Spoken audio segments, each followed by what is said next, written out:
কাজে সমবেতন দিতে হবে, আমাদের সমস্ত দাবি মানতে হবে, নির্দিষ্ট টাইমে বেতন দিতে হবে, 3 মাসের বেতন অবিলম্বে দিতে হবে। ওই জন্য স্যালারিও হয় না, ঠিক আছে, কিন্তু ওরা কাজ করছে এরকম নয়।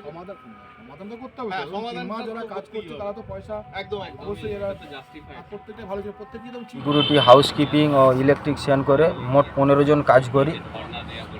দীর্ঘ 12 বছর, এই কলেজের বয়স 12 বছর ধরেই আমরা এখানে কাজ করছি। কলেজের স্বার্থে আমরা বিভিন্নভাবে, এটা আপনারা আমাদের ওয়াইসিকেও জিজ্ঞাসা করতে পারেন, শুধু আমাদের সিকিউরিটি কাজ বাদ দিয়েও অফিসিয়াল বহু রকম আমরা কাজ করে দিই এবং কলেজ যাতে এগিয়ে যায় সেই চেষ্টা করি।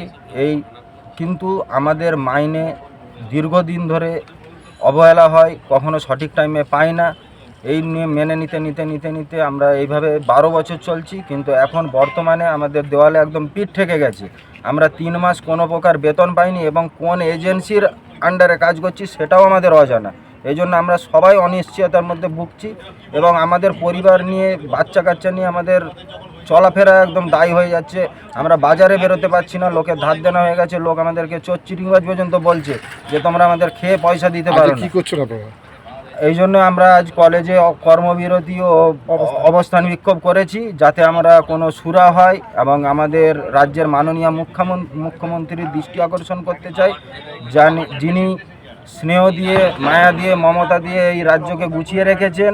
তিনি যাতে আমাদের ব্যাপারটা দৃষ্টিগোচর করেন এবং অবিলম্বে আমাদের সমস্যার সমাধান করেন এবং আমাদের বেতন বৃদ্ধি হয় এবং 3 মাসের বকেয়া বেতন যাতে আমরা সঠিক টাইমে পাই এবং আমাদের পরিবার নিয়ে স্বাচ্ছন্দ্যে জীবন কাটাতে পারি। আজকে কি তালা মেরেছেন? হ্যাঁ, আজকে আমরা গেটে তালা মেরে আমরা অবস্থান বিক্ষোভ করছি। কাউকে ঢুকতে দেইনি। স্যাররা এসেছেন, এনারা কথা বলছেন প্রশাসনের সাথে। আমরা স্যারদেরকে এর আগেও জানিয়েছি, কিন্তু স্যারদের কাছে কোনো রকম সদুত্তর পাইনি যে আমাদের মাইনে কবে হবে। সেই জন্য বাধ্য হয়ে আমরা বন্ধ করেছি। স্যাররা আমরা চাই আরও আমাদের ঊর্ধ্বতন কর্তৃপক্ষ আসুক, আমাদেরকে আশ্বাস দেখ। আমরা চাই অবশ্যই কলেজ চলুক, কলেজ রাজ্যের কলেজের এই প্রতিষ্ঠান থেকে ইঞ্জিনিয়ার পাস হচ্ছে আমাদের দেশের ভবিষ্যৎ তারা। তাই আমরা চাই কলেজটা খুব সুন্দরভাবে চলুক, কিন্তু আমরা বাধ্য হয়েছি এটা। আগে আমরা চিঠির মাধ্যমে আমাদের প্রিন্সিপালকে, আমাদের কোম্পানিকে, সবাইকে আমরা জানিয়েছি।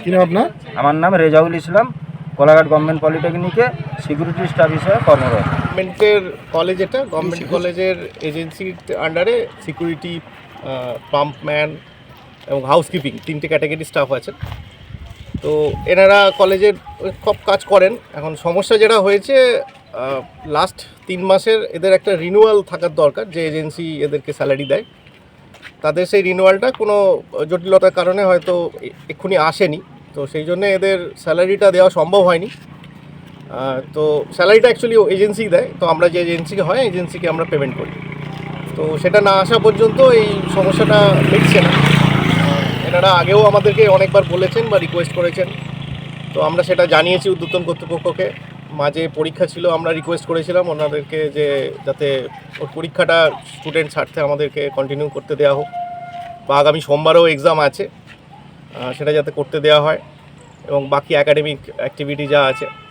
কিন্তু যে কোনো কারণেই হোক, ঊর্ধ্বতন কর্তৃপক্ষর সঙ্গে আমরা আলোচনা করে যেটা জানতে পেরেছি যে কিছু সময় লাগছে হয়তো প্রশাসনিক স্তরে, আসবে হয়তো কখনো, আসবে নিশ্চয়ই। তো সেইটা না আসা পর্যন্ত এদের এই সমস্যাটা আমরা আমাদের তরফ থেকে সলভ করা একটু মুশকিল। আপনার নাম কি বলা আছে? আমি Soumen Saha, principal incharge, Kolaghat government polytechnic.